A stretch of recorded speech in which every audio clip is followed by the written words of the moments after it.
DeLauro for any questions that she may have for 5 minutes.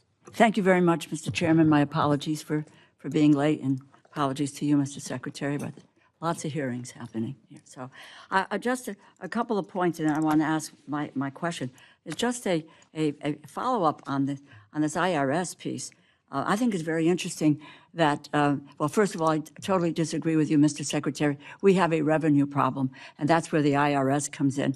And we think about the debt. We think about the $2.3 trillion that was the debt really built up with the tax cuts to the wealthiest and the biggest corporations in 2017. We're now looking at an additional $4.5 trillion in tax cuts, which are making their way to, again, the richest and to the biggest corporations. That is debt, and that is something that I don't know about yourself and others in the administration who refuse to see that kind of debt. And the almost unbelievable piece of this is the IRS 2024. We invested in it, able to recover more than $1.1 billion from roughly 1,600 millionaires. Projected at the time that investments in high-end enforcement data and analytics that an additional $851 billion would result in revenue over the next 10 years. The Inspector General has said IRS lost 30% of auditors under Elon Musk's illegal purge. People who are wanting to ensure that millionaires and billionaires are paying their taxes. And the issue is that we're going to pay for those taxes by taking it out of the hide of Medicaid and of children, of low-wage workers, and of seniors. The issue that I want to try to get to, I'm going to make another point, is your comments on your recent comments that seem to call into question the vitality of the textile industry in the United States and national security. I applaud the administration for the steps they've taken on de minimis and closing down that loophole. I think it was very, very important to do this. We need to go further. It needs to be applied to all countries, not just to China.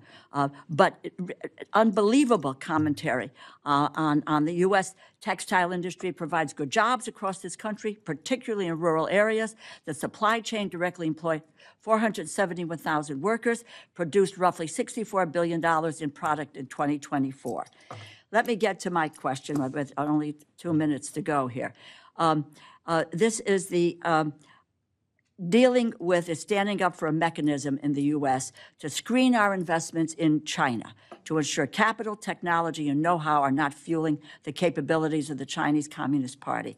I've had a bipartisan bill to do that for years, helped negotiate the bipartisan bill that nearly passed last year, and I strongly support executive action to address the issue. In fact, we got appropriated funding for Treasury to implement the executive order on outbound investment. Mr. Secretary, I understand that the administration is currently reviewing the executive order. There's a clear bipartisan consensus on the need for an outbound mechanism of that screening regime. Let me ask you, do you support the implementation of such a regime? Thank you, Congresswoman. This is a very important issue. The Outbound Security Program is an important new tool in our effort to restrict the PRC from exploiting U.S. investment. The program just began a few months ago, and we are learning and we anticipate gaining important visibility into U.S. persons' investments involving PRC entities.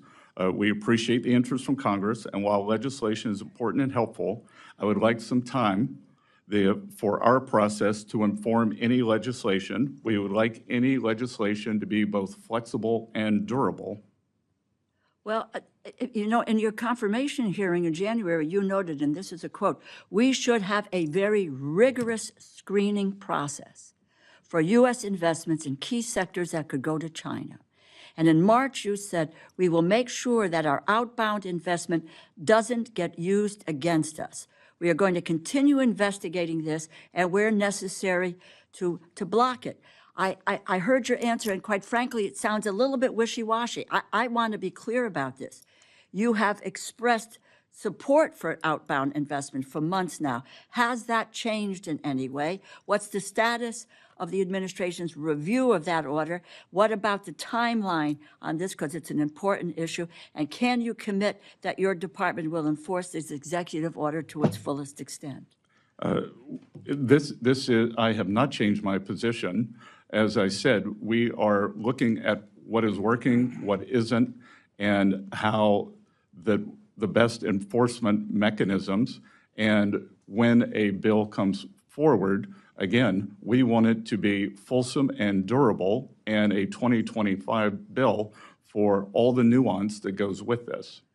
Well, I'm out of time, but please understand, we have bipartisan support. It made it into the continuing resolution, but for the influence of Mr. Musk, and it is critically important for our competitive edge. And I don't believe there's any reason for the administration to roll back. My hope is that we will move forward and keep the pressure on in order to be able to preserve our competitive advantage and not cede to the Chinese communists. We're in complete agreement. Thank you. Thank you, Mr. Chairman. I would not want to interfere with that bipartisan moment. Okay. And it's bipartisan legislation, as you know. I appreciate that. Great piece of legislation.